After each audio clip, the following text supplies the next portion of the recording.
All Souls Unitarian Universalist Church, building community, inspiring growth, creating change.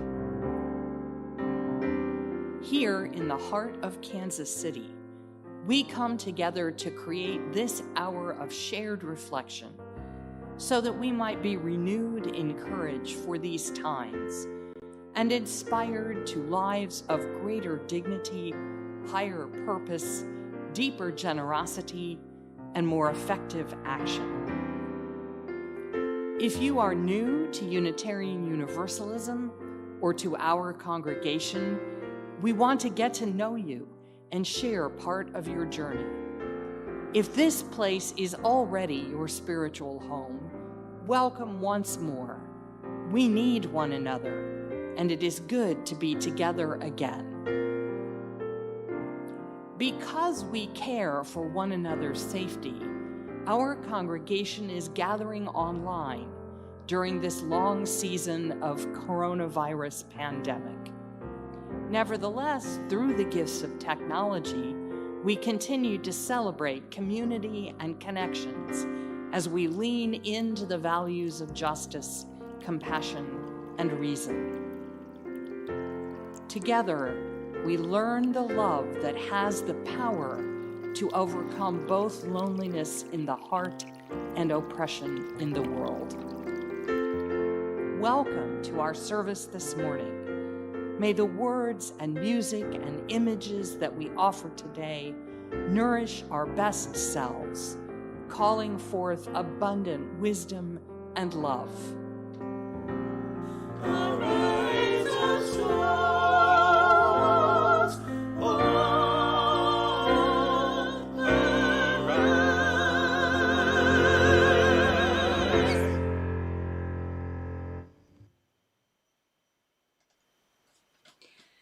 Good morning, and welcome to this virtual gathering of All Souls community on December 13th, 2020.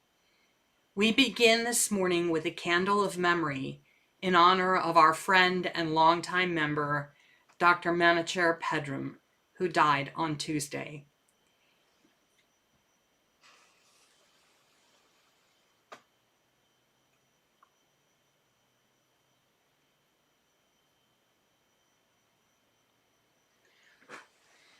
He was laid to rest in a private burial on Friday, and his family plans to hold a public celebration of his life later this spring.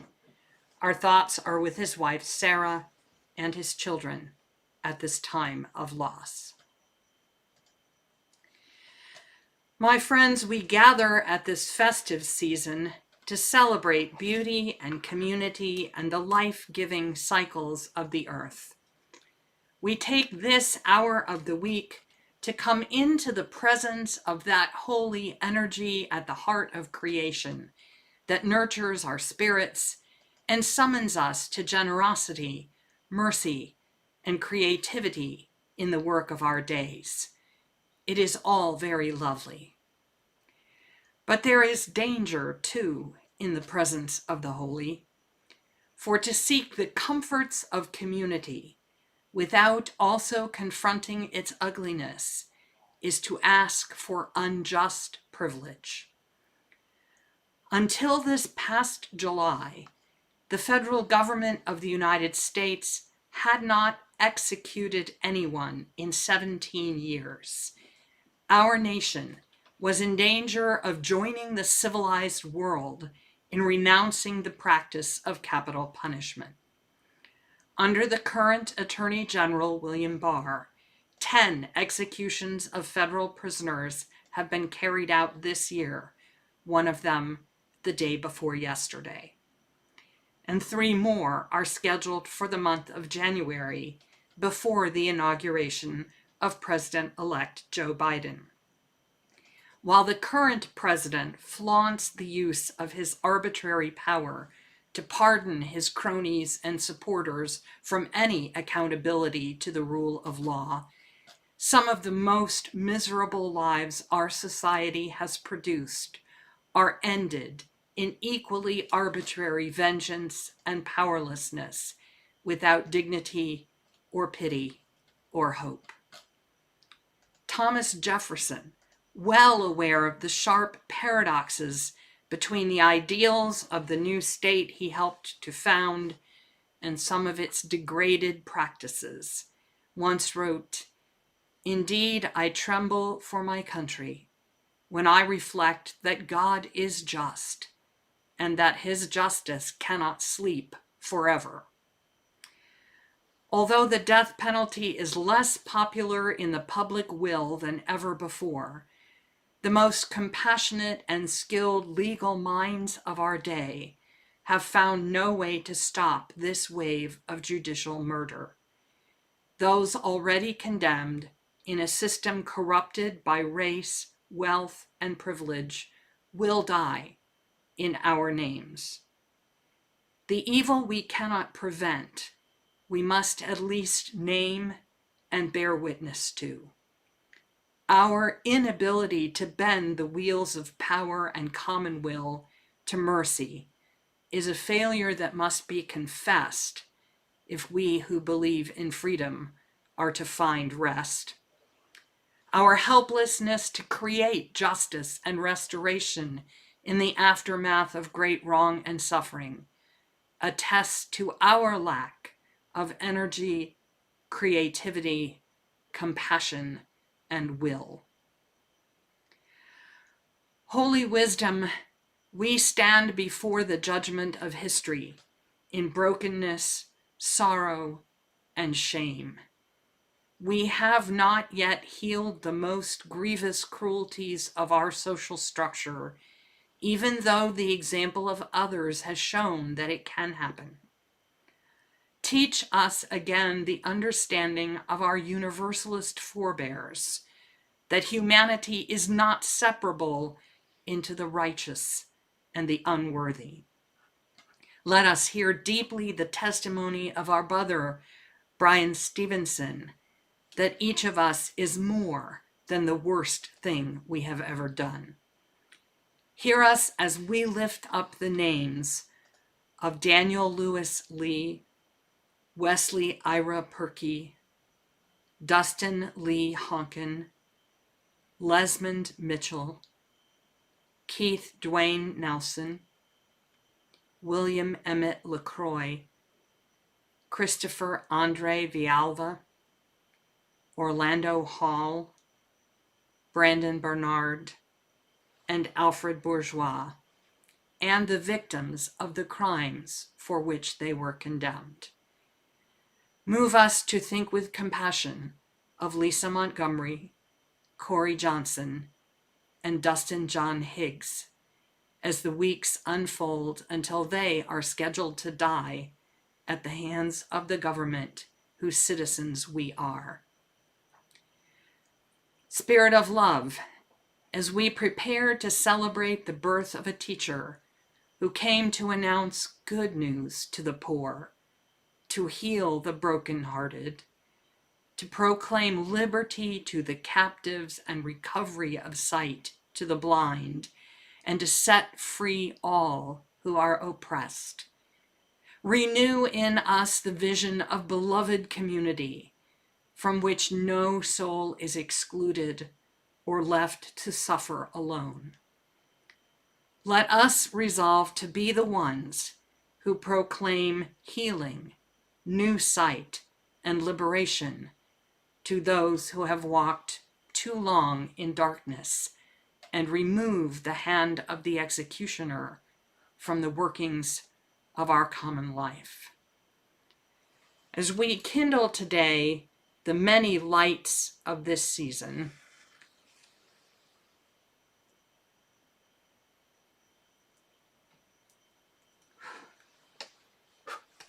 let us share a moment of solemn stillness for those to whom the good news has not and will not come. On this fourth day of Hanukkah, let us rededicate ourselves to a larger and more inclusive, joyful liberation, that we may each be a vessel of light and a song of joy to the world. In this moment, let us share with one another the various places in which our chalice is lit, and then we will join together in our words of covenant and a traditional Hanukkah hymn.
Now let's join together in speaking once again our covenant promises to this community.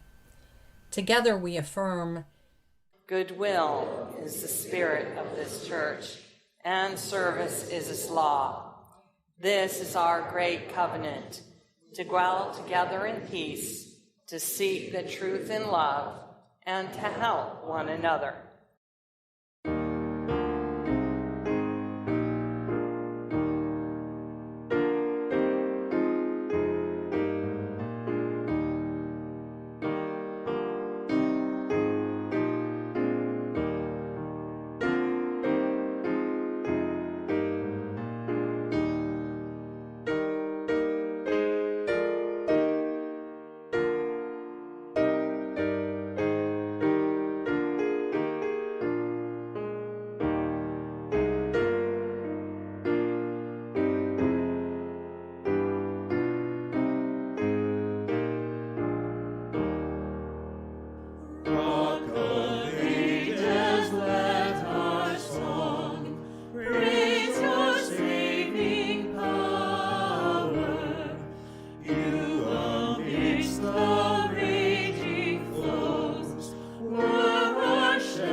The tradition of Advent candles teaches us that life itself takes place in the interval between now and whatever we are waiting for, in the time of anticipation that is really all the time there is. If we choose to, we can make this season of expectation an opportunity for nurturing our faith and affirming our hope, for rejoicing and deepening our capacity for peace. The third candle of Advent is sometimes called the shepherd's candle. It is the candle of joy. It reminds us that deep joy is something we all can have, especially simple people without wealth or privilege, like those who take care of the animals in the fields. The most meaningful and lasting joys are the ones that are shared. The fall of a tyrant's regime, the curing of a plague and return to health rather than fear, the armistice that brings peace after years of war, the finding of one who was lost, the abundance that exists when everyone shares, the birth of a child. These things are not the exclusive prerogatives of the rich. Indeed, true joy is by its nature inclusive of the marginalized and the disenfranchised. For joy is what we have when no one is left behind, and the good tidings that come shall be to all people. The joy of Advent is not so much the gifts that are waiting for us, but more our anticipation of the happiness in store for others when they open their presents. In this season, may we all know the joy of expecting good news that is intended to be shared, and looking forward to watching delight and gratitude shine brightly in the eyes of all those around us. This morning, our online offering will be added to our mitten tree and shared with Pride Haven Save Inc. Here to tell us more is Matt Griggs with Helpers.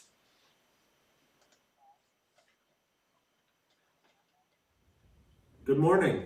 My name is Matt. Good morning, my name's Maggie. Good morning, my name's Oscar. This year, many of the organizations with which we have partnered in the past to donate items from our mitten tree have found that it is too risky for them to accept any sort of physical in-kind donations. One exception is Pride Haven of Save Inc. Pride Haven is a drop-in and emergency shelter for young people ages 18 to 24 who are facing homelessness. In many cases because they have been kicked out by their families when they have come out as gay or trans.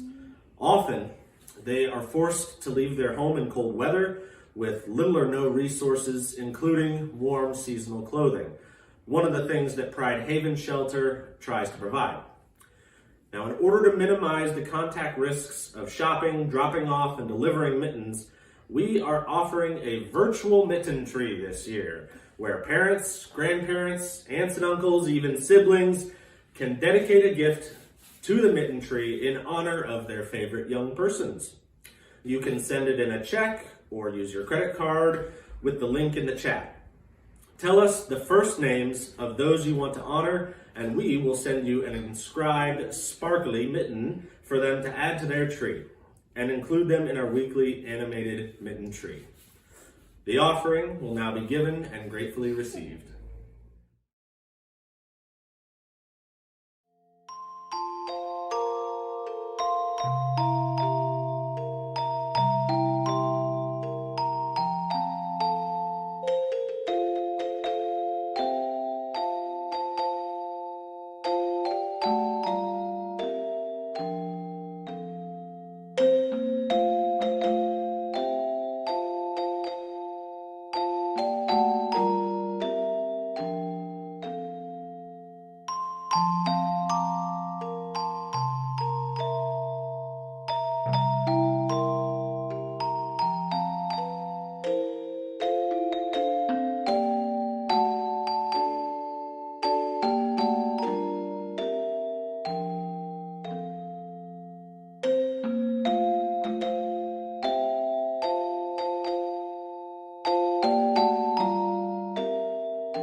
Let's say together the words of dedication for our offering. We dedicate our offerings and our actions to the mission at the heart of this congregation, to build a respectful, caring community, to inspire personal and spiritual growth, and to create change toward a just and compassionate society.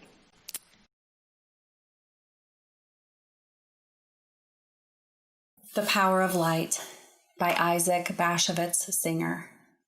During World War II, after the Nazis had bombed and burned the Warsaw Ghetto, a boy and girl were hiding in one of the ruins.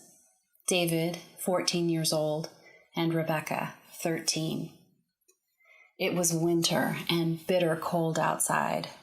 For weeks, Rebecca had not left the dark, partially collapsed cellar that was their hiding place. But every few days, David would go out to search for food. All the stores had been destroyed in the bombing, and David sometimes found stale bread, cans of food, or whatever else had been buried. Making his way through the ruins was dangerous. Sometimes bricks and mortar would fall down, and he could easily lose his way. But if he and Rebecca did not want to die from hunger, he had to take the risk. That day was one of the coldest. Rebecca sat on the ground, wrapped in all the garments she possessed. Still, she could not get warm. David had left many hours before, and Rebecca listened in the darkness for the sound of his return, knowing that if he did not come back, nothing remained to her but death. Suddenly, she heard heavy breathing and the sound of a bundle being dropped. David had made his way back. Rebecca could not help but cry, "David! Rebecca! Rebecca, I found a treasure." "What kind of treasure?" "Cheese, potatoes, dried mushrooms, and a package of candy. And I have another surprise for you." "What surprise?" "Later." Both were too hungry for a long talk. Ravenously, they ate the frozen potatoes, the mushrooms, and part of the cheese.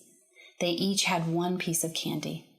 Then Rebecca asked, "What is it now, day or night?" "I think night has fallen," David replied.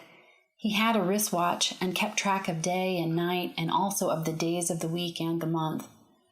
After a while, Rebecca asked again, "What is the surprise?" "Rebecca, today is the first day of Hanukkah, and I found a candle and some matches." "Hanukkah tonight?" "Yes." "Oh my God." "I'm going to bless the Hanukkah candle," David said. He lit a match, and there was light. Rebecca and David stared at their hiding place. Bricks, pipes, and uneven ground. He lighted the candle. Rebecca blinked her eyes. For the first time in weeks, she really saw David. His hair was matted and his face streaked with dirt, but his eyes shone with joy. In spite of the starvation and persecution, David had grown taller, and he seemed older than his age. Young as they both were, they had decided to marry if they could manage to escape from war-ridden Warsaw. Now David pronounced the benediction over the Hanukkah candle, and Rebecca said, "Amen." They had both lost families, and they had good reason to be angry with God. But the light of the candle brought peace into their souls. That glimmer of light, surrounded by so many shadows, seemed to say without words, evil has not yet taken complete dominion. A spark of hope is left. For some time, David and Rebecca had thought about escaping from Warsaw. Somewhere in the forest, there were young men and women called partisans who fought the Nazi invaders. David wanted to reach them, but how? The ghetto was watched by the Nazis day and night. They had enclosed the area with barbed wire and posted guards armed with machine guns on the surrounding roofs. At night, searchlights lit up all possible exits from the destroyed ghetto. Each step was dangerous. Now, by the light of the Hanukkah candle, Rebecca suddenly felt renewed courage. She said, "David, let's leave." "The right time is now," David said. "I have a plan." In his wanderings through the ruins, David had found an opening to a sewer, which he thought might lead to the other side. David told Rebecca that their chances of remaining alive were slim. They could drown in the dirty water or freeze to death. They could be shot by the guards. Also, the sewers were full of hungry rats. But Rebecca agreed to take the risk. To remain in the cellar for the whole winter would mean certain death. When the Hanukkah light began to sputter and flicker before going out, David and Rebecca gathered their few belongings. She packed the remaining food in a kerchief, and David took his matches and a piece of lead pipe for a weapon. In moments of great danger, people often become unusually courageous. David and Rebecca were soon on their way through the ruins. They came to passages so narrow they had to crawl on hands and knees. But the food they had eaten and the joy the Hanukkah candle had awakened in them gave them the courage to continue. After some time, David found the entrance to the sewer. Many miracles seemed to happen that Hanukkah night. Because the Nazis were afraid of enemy planes, they had ordered a complete blackout. Because of the bitter cold, there were fewer Gestapo guards. Luckily, the sewage had frozen, and it seemed that even the rats had left because of the extreme cold. When Rebecca and David could hear above them the clanging of a trolley car, they knew they had reached the other side of the ghetto wall. They managed to leave the sewer and steal out of the city without being caught. At dawn, they reached a forest where they were able to rest and have a bite to eat. Even though the partisans were not very far from Warsaw, it took David and Rebecca a week to find them. They walked at night and hid during the days, sometimes in granaries or barns. Some peasants stealthily helped the partisans and those who were running away from the Nazis. From time to time, David and Rebecca got a piece of bread, a few potatoes, a radish, or whatever the peasants could spare. In one village, they encountered a Jewish partisan who had come to get food for his group. This young man brought David and Rebecca to the other partisans who roamed the forest. It was the last day of Hanukkah, and that evening the partisans lit 8 candles. Some of them played dreidel on the stump of an oak tree, while others kept watch. At the end of the game, they gave David the wooden dreidel to keep. After that, David and Rebecca joined other Jewish refugees migrating to the land of Israel. Slowly and secretly, they crossed Czechoslovakia, Hungary, and Yugoslavia.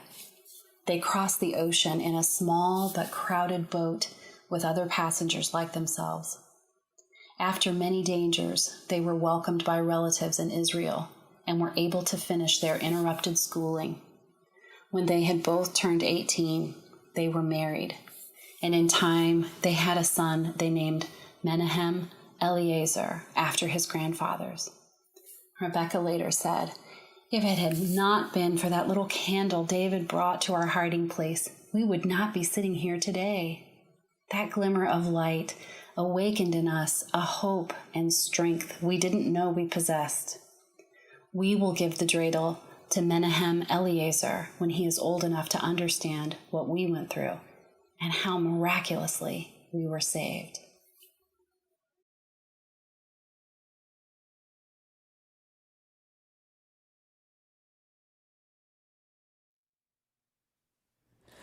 Banu Choshech legarish, beyadenu od va'esh, kol echad hu or katan, vekulanu or eitan.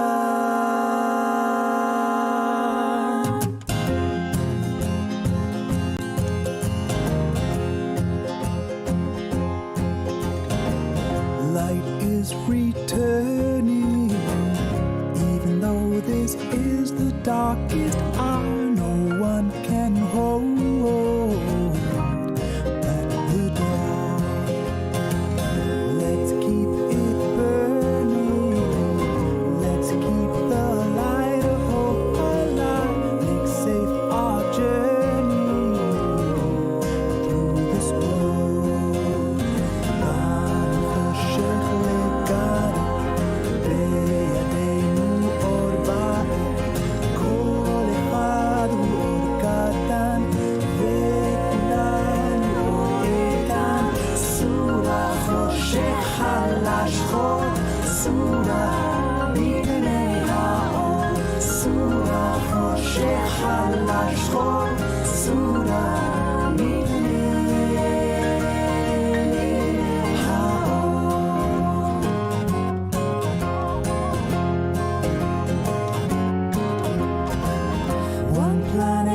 returning. Circle on her path around the sun. Earth Mother is calling her children home.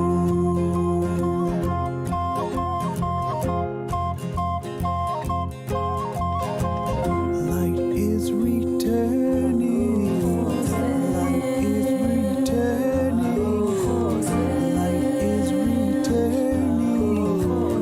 Light is returning. Light is returning.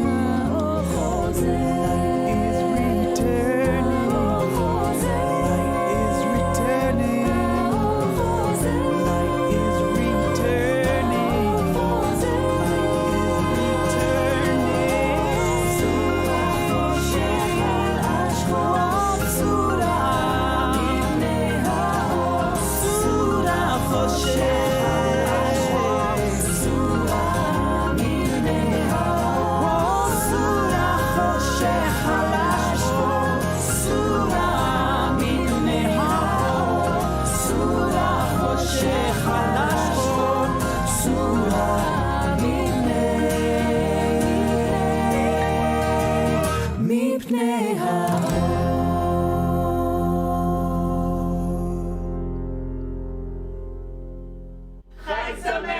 Happy holidays from Noah Aronson and Banot.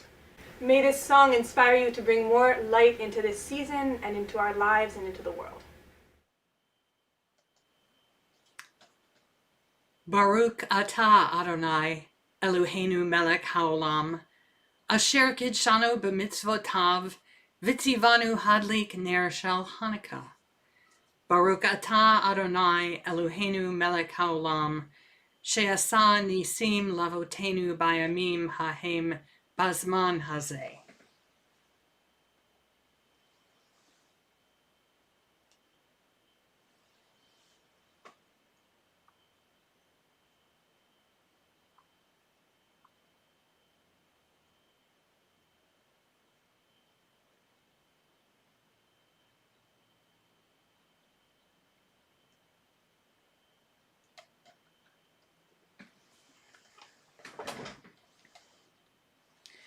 Praise to that which creates and sustains the universe, which gives order and meaning to our lives by calling us to faithfulness, and which inspires us to kindle these lights of shared memory and dedication. Praise to that which creates and sustains the universe, which caused wonderful things to befall our ancestors in this season long ago. We are midway through the Jewish Festival of Lights. Tonight is the fourth evening of Hanukkah. This is a holiday which is ostensibly not related to the winter solstice, but rather celebrates an historical event 164 years before the Common Era, a military victory in which local guerrilla forces representing traditional Judaism succeeded in throwing the forces of the Seleucid occupation out of Jerusalem and the temple, and reinstituting pre-Greek forms of worship. The priests, Matthias Maccabee and his son Judah, are the heroes of the conventional story, who flee from what they consider persecution and form a network of armed resistance communities in the hill country around Jerusalem. When they are at last able to expel the foreigners and reoccupy the temple, they find that it has been defiled with the idolatrous statues of Olympic gods and with sacrifices of swine that constitute an abomination to the Hebrew God. The marble statues can be removed and crushed, the pig's blood can be washed away, and even the very stones of the altar can be replaced with uncontaminated material. Yet their eagerness to purify and rededicate the holiest place of worship might be derailed, so the story says, by a technical glitch. Ah yes, a technical glitch. We have gotten to know a little bit about those recently, have we not? The shrine is supposed to be alight with flaming lamps, with gleams from the metal and precious stones of the high priest's ritual ornaments, with reflections from the golden bowls and polished silver vessels and brass lampstands. It is meant to be shining and aglow everywhere you look, an earthly suggestion of the radiance of God's almighty throne. Northern European culture solved the requirement for light in closed spaces neatly with the invention of wax candles. But in the heat of a Middle Eastern climate, candles are not so practical. Liquid oil lamps are the thing, but where is the lamp oil for the temple? The invaders didn't think it mattered. Burn whatever fuel you have handy. But the hereditary priests know better. There is a specific sanctified oil that is proper for use in the temple. No smoky, stinky messes there, thank you. In the chaos after the battle, they find some, a small portion, just enough to remind them what it was supposed to be. Not nearly enough for the whole 8 days and nights of festival that they want to make, to give thanks for their deliverance from their enemies, and to reclaim the most sacred space of their community. What do you do in such a quandary? Call off the celebration, postpone the festivities, and wait for more oil to be prepared? Something of an anticlimax by then, surely. Use a more plentiful inferior oil and accept that the temple will not smell as it always has, when they knew, probably better than we, how powerful a trigger of memory the olfactory sense is. It would be an indelible experience of partial defeat. Ration out the existing oil and light a single lamp just for a few moments as a sign of what was once and will be again. A practical option, to be sure, but lacking a certain wholeheartedness, when it was completely devoted faith and unwavering commitment that had allowed their guerrilla forces to take back the city in the first place. In the end, someone must have said, screw it, let's just go for it as long as it lasts. And that's what they did. We all probably know how the legend says that one little jar of oil burned for the whole 8-day celebration, and how the rabbis would later say, this is a story worth remembering. Let's make a holiday. Not a big deal like Rosh Hashanah or Passover, but a minor yearly celebration with oil lights and oil foods and a bit of gambling and some PR. It'll be fun. And that's what Hanukkah was, until it got drafted into a cultural competition with Christmas and angels and Santa Claus and reindeer and the whole 9 yards of Yuletide. Now, I'm enough of a cultural anthropologist to suspect that a holiday that centers on the kindling and display of lights doesn't really wind up revolving around the winter solstice on a lunar calendar by accident. Like it or not, Hanukkah is part of the universal human response to the onset of winter's cold, bleakness, and barrenness. And there are a couple of things about it that I find particularly sweet. One is the tradition that the Hanukkah lights are only to be enjoyed. They are not supposed to be used to illuminate any form of work. No mending or sewing, no carving, no food prep, no studying even. And when a Jewish tradition says that study is forbidden, you best believe they are taking this seriously. You are to admire the glow of the kindled flame and take pleasure in its beauty, or play games and relax in the company of others. That's all. No work. That is not what they are for. And this is why the shamash, the servant candle that is used to light the others, but doesn't count as one of the lights itself, is purposely left burning.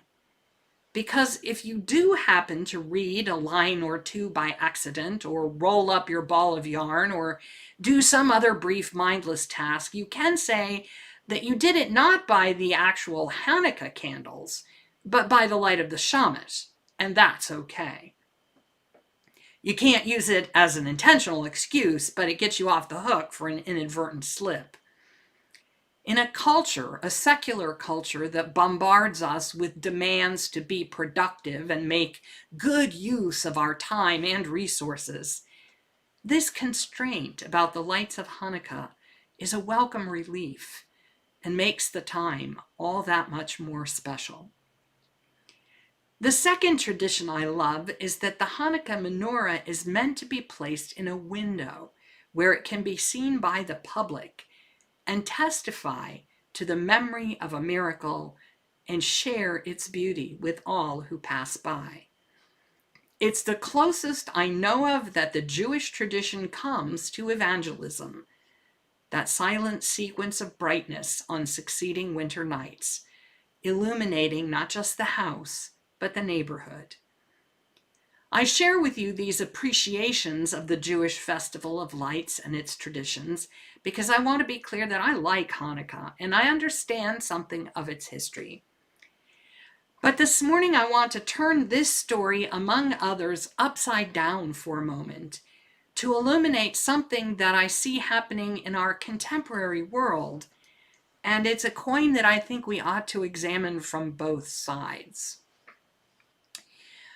I don't personally remember a time when I had not already heard the story of the Boston Tea Party, when a group of colonial-era American revolutionary tax protesters dressed up as indigenous Mohawks and raided 3 British cargo ships, dumping 342 chests of tea worth some 1.7 million of today's dollars into Boston Harbor. This was presented to grade school children as a sort of amusing prank, which demonstrated not only the Sons of Liberty's determination not to be taxed without representation in Parliament, but also their sense of humor. It was supposedly a farcical prelude to the serious Revolutionary War, which would break out in earnest 3 years later. I was well into adulthood before it occurred to me to consider what that action really looked like from the other side of the Atlantic. But it came forcibly to mind last summer when Target and other stores were burned by demonstrators in Minneapolis. One person's high-spirited, legitimate protester is another person's hooligan or terrorist. In the same way, tradition now regards Matthias and Judah Macabee and their followers as folk heroes, resisting oppression on behalf of their hereditary religious liberty, which is no doubt how they also understood themselves as well as defenders of God's true commandments and tenants' rights in his own temple. But then so did David Koresh and Ammon Bundy understand themselves.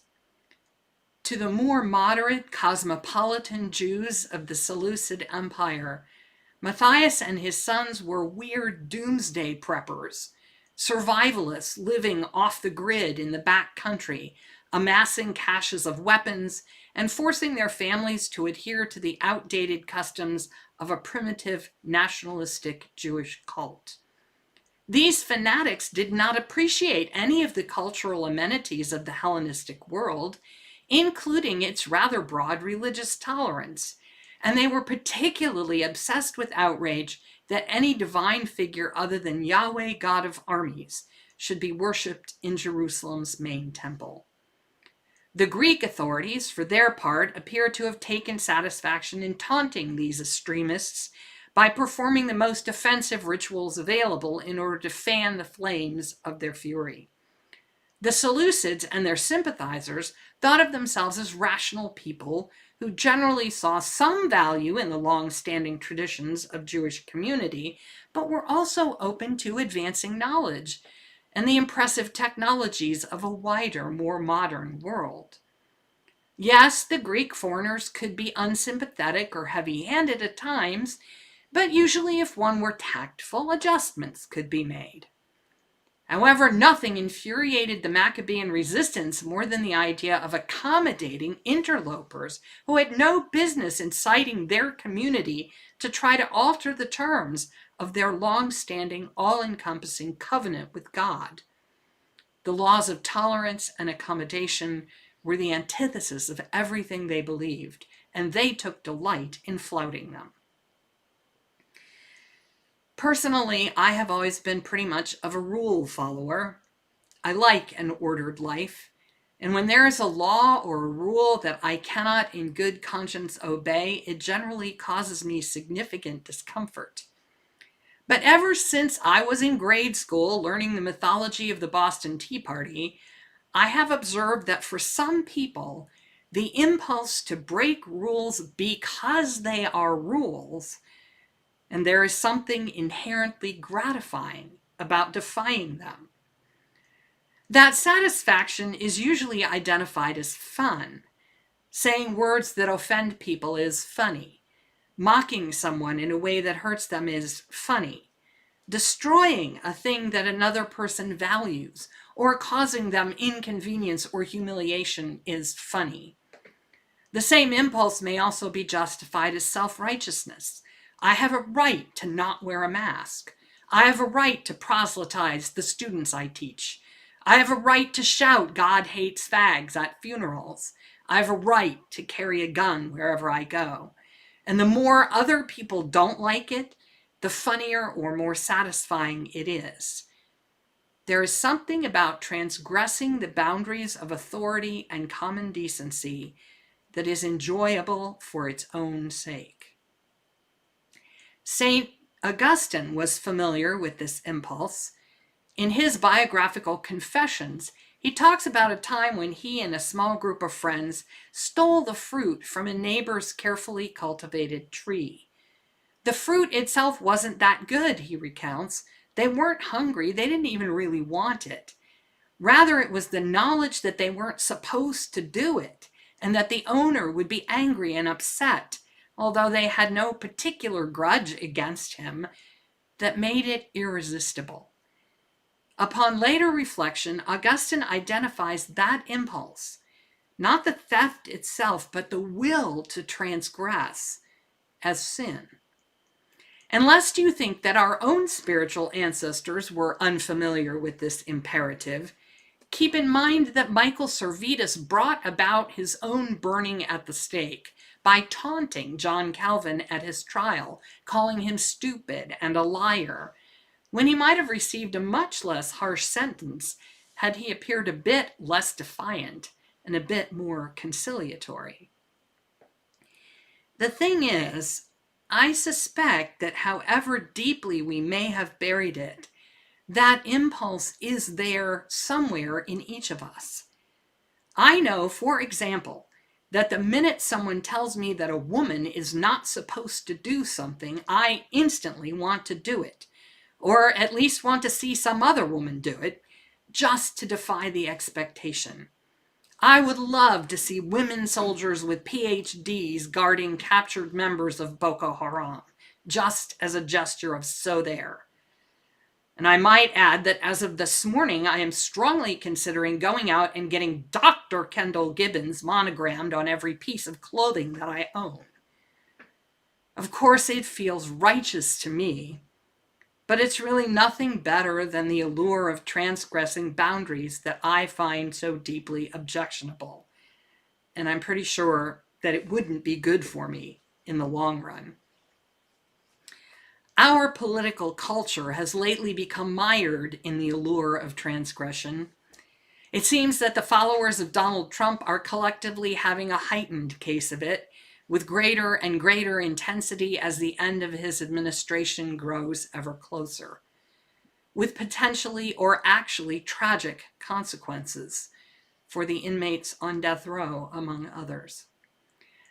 But as that change of administration grows closer, I'm thinking that those of us who might want to repair the damage done over the past 4 years had better check in with ourselves and be as reflective and self-aware as we can about the allure of transgression in our own hearts, so that we do not end up becoming that which we set out to resist. I'm convinced that we need to be conscious about both our heroes and our enemies. And I'm pretty sure I would have been a lot more comfortable with the Greek rulers than I would have been with the zealously observant Maccabees back in the day that Hanukkah celebrates. While I understand the objection to taxation without representation, I'm also no longer certain that chucking all that tea into the harbor wasn't a needless act of vandalism rather than a good old Patriot Boys prank. Or maybe both. Perhaps it's like that old trick figure of the two silhouette profiles or the vase. Which is figure and which is ground? When you are two teenagers starving in a bombed-out basement in Warsaw, you probably need a hit of defiance from the Hanukkah light to motivate you to get out and find your people. On the other hand, if you are in a position to do harm or cause suffering, maybe you need to be aware of that transgressive itch and find ways to have your fun or exercise your rights not at someone else's expense. Both the faces and the vase are there in the image. It's not that one is the truth and the other is an illusion. Those who are wise acknowledge both and can look from one to the other on purpose. The courage and integrity of the Hanukkah heroes was real, and so was their rigidity and intolerance. They killed people to try to keep their religion and their culture from changing because they thought that they were righteous and everyone else was wrong.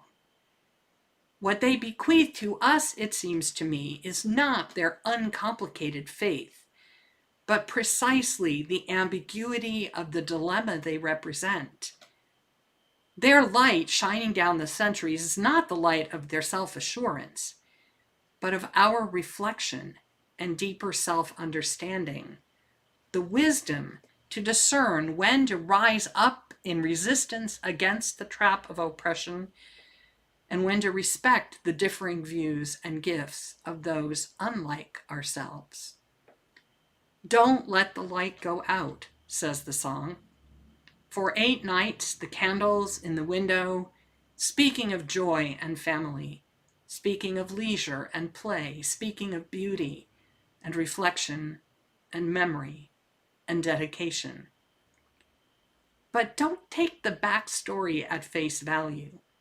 As soon as you think you know for sure who the heroes are, the figures trade places with the background and a different image comes into focus.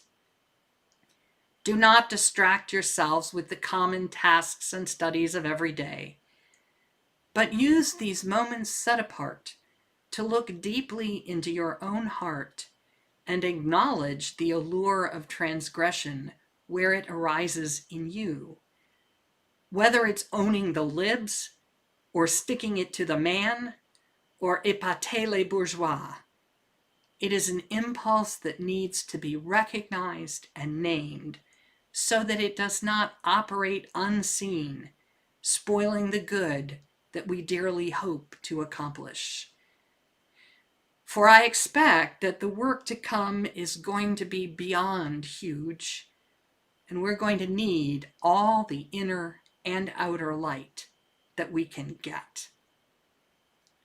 Let's join together in song.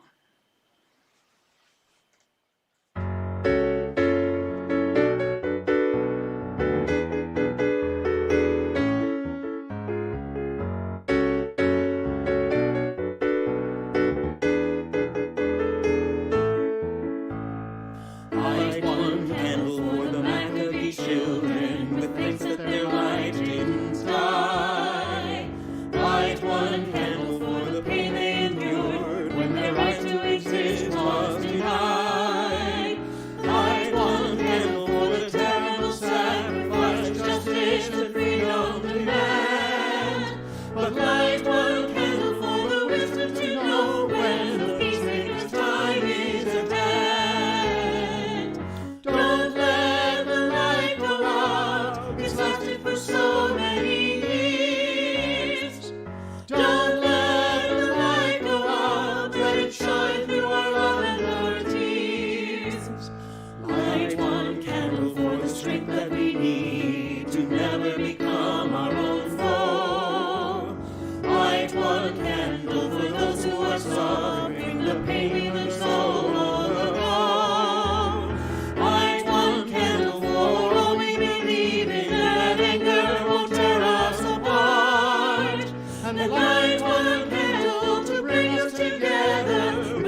Blessed are those who sanctify their lives with the keeping of righteous commandments. Blessed are those with the courage to claim victory over all forms of domination and oppression. Blessed is the spirit of wisdom that discerns between the inner and the outer struggle. Blessed is the spirit of humility that soothes impulsive arrogance and spite. Blessed be the spirit of dedication that calls us to remember the heroes and the miracles of legend and to holy resistance against all tyranny in this season and always.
We extinguish this flame, but not the light of truth, the warmth of community, or the fires of commitment.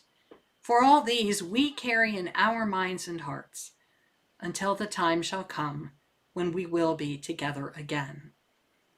Thank you for being part of our gathering this morning. We hope that you will join us now for informal conversation at our virtual social hour on Zoom, which you can connect to through our All Souls website homepage. Remember to be in touch with Angie if you would like help to record your short candle video for the Christmas Eve service, and check your calendar for upcoming Yulebach events. We hope you'll be here again next week when we will celebrate the shortest day with amazing music and some reflections on the power of fire. Until then, may you find joy in this holiday season. Take care, stay safe, and be well this week.